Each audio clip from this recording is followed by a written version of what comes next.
प्यारे भक्तों, आप सभी को मेरा जय श्री श्याम। सभी को प्यार भरा जय श्री श्याम। इस मंत्र के श्रवण करने से और जाप करने से आपके हर प्रकार के क्लेश का नाश करते हैं हमारे प्यारे बाबा श्याम, जिन्हें आदि देव भी कहा जाता है। इस मंत्र के श्रवण मात्र से आपके हर प्रकार के दुख दारिद्र, हर प्रकार के रोग दूर होंगे और आपको मनोवांछित फल की प्राप्ति होगी। तो प्रेम से कहिए जय श्री बाबा श्याम। भक्तावन समर्थाय नमः, वाञ्छाकल्पद्रुमाय नमः, श्याम आदि देवाय नमः, सर्वक्लेशनाशाय नमः। भक्तावन समर्थाय नमः, वाञ्छाकल्पद्रुमाय नमः, श्याम आदि देवाय नमः, सर्वक्लेशनाशाय नमः। भक्तावन समर्थाय नमः, वाञ्छाकल्पद्रुमाय नमः, श्याम आदि देवाय नमः, सर्वक्लेशनाशाय नमः। भक्तावन समर्थाय नमः, वाञ्छाकल्पद्रुमाय नमः, श्याम आदि देवाय नमः, सर्वक्लेशनाशाय नमः। भक्तावन समर्थाय नमः, वाञ्छाकल्पद्रुमाय नमः, श्याम आदि देवाय नमः, सर्वक्लेशनाशाय नमः। भक्तावन समर्थाय नमः, वाञ्छाकल्पद्रुमाय नमः, श्याम आदि देवाय नमः, सर्वक्लेशनाशाय नमः। भक्तावन समर्थाय नमः, वाञ्छाकल्पद्रुमाय नमः, श्याम आदि देवाय नमः, सर्वक्लेशनाशाय नमः। भक्तावन समर्थाय नमः, वाञ्छाकल्पद्रुमाय नमः, श्याम आदि देवाय नमः, सर्वक्लेशनाशाय नमः। भक्तावन समर्थाय नमः, वाञ्छाकल्पद्रुमाय नमः, श्याम आदि देवाय नमः, सर्वक्लेशनाशाय नमः। भक्तावन समर्थाय नमः, वाञ्छाकल्पद्रुमाय नमः, श्याम आदि देवाय नमः, सर्वक्लेशनाशाय नमः।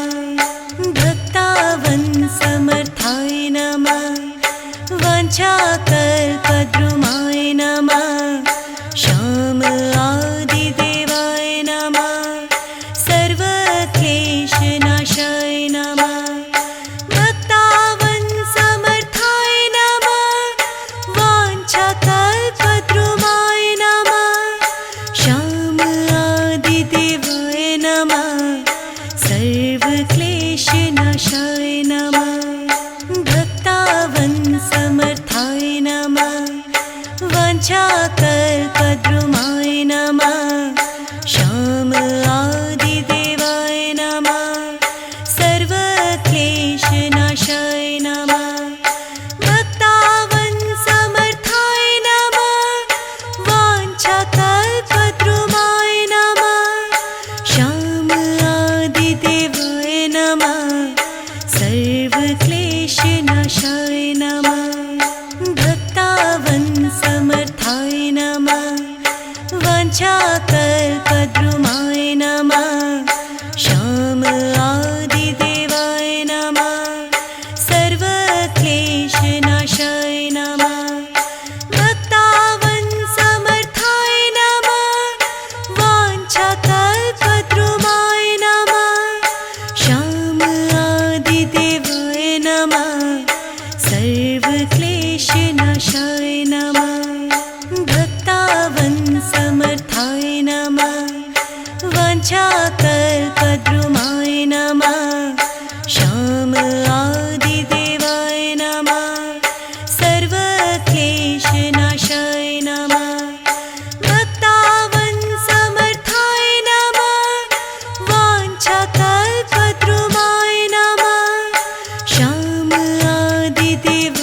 नमः सर्वक्लेशनाशाय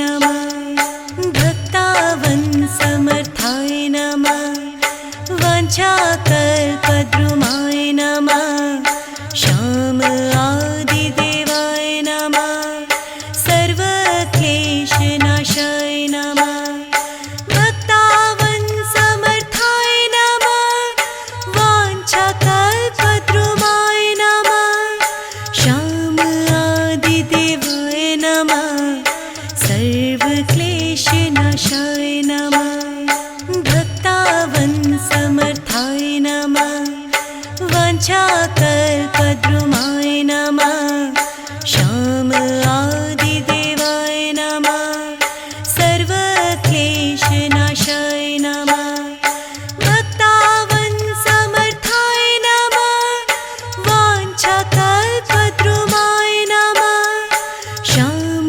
आदिदेवाय नमः सर्वक्लेशनाशाय नमः भक्तावंसमर्थाय नमः वाञ्छाकल्पद्रुमाय नमः श्याम आदिदेवाय नमः सर्वक्लेशनाशाय नमः भक्तावंसमर्थाय नमः वाञ्छाकल्पद्रुमाय नमः श्याम आदिदेवाय नमः सर्वक्लेशनाशाय नमः भक्तावंसमर्थाय नमः वाञ्छाकल्पद्रुमाय नमः श्याम आदिदेवाय नमः सर्वक्लेशनाशाय नमः भक्तावंसमर्थाय नमः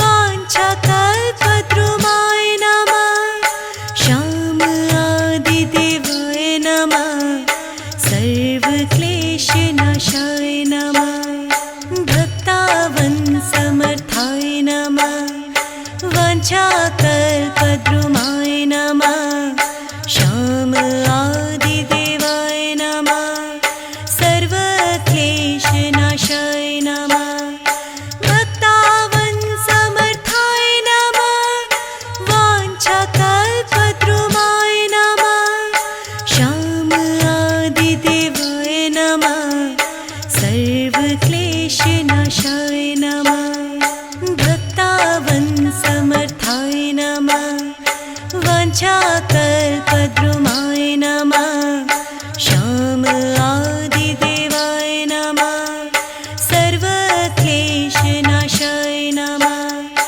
भक्तावंसमर्थाय नमः वाञ्छाकल्पद्रुमाय नमः श्याम आदिदेवाय नमः सर्वक्लेशनाशाय नमः भक्तावंसमर्थाय नमः वाञ्छाकल्पद्रुमाय नमः श्याम आदिदेवाय नमः सर्वक्लेशनाशाय नमः भक्तावंसमर्थाय नमः वाञ्छाकल्पद्रुमाय नमः श्याम आदिदेवाय नमः सर्वक्लेशनाशाय नमः भक्तावंसमर्थाय नमः वाञ्छाकल्पद्रुमाय नमः श्याम आदिदेवाय नमः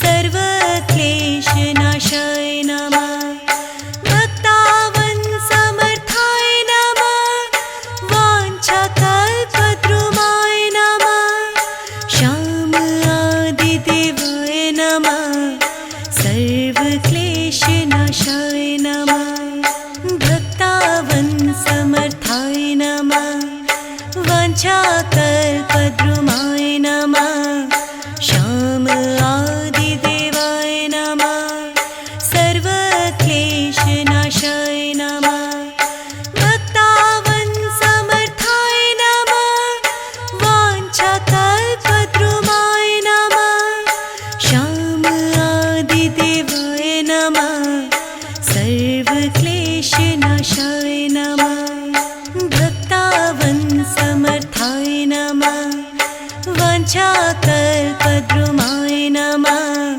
श्याम आदिदेवाय नमः सर्वक्लेशनाशाय नमः भक्तावत्समर्थाय नमः वाञ्छाकल्पद्रुमाय नमः श्याम आदिदेवाय नमः सर्वक्लेशनाशाय नमः भक्तावत्समर्थाय नमः वाञ्छाकल्पद्रुमाय नमः श्याम आदिदेवाय नमः सर्वक्लेशनाशाय नमः भक्तावत्समर्थाय नमः वाञ्छाकल्पद्रुमाय नमः श्याम आदिदेवाय नमः सर्वक्लेशनाशाय नमः भक्तावत्समर्थाय नमः वाञ्छाकल्पद्रुमाय नमः श्याम आदिदेवाय नमः सर्वक्लेशनाशाय नमः भक्तावत्समर्थाय नमः वाञ्छाकल्पद्रुमाय नमः श्याम आदिदेवाय नमः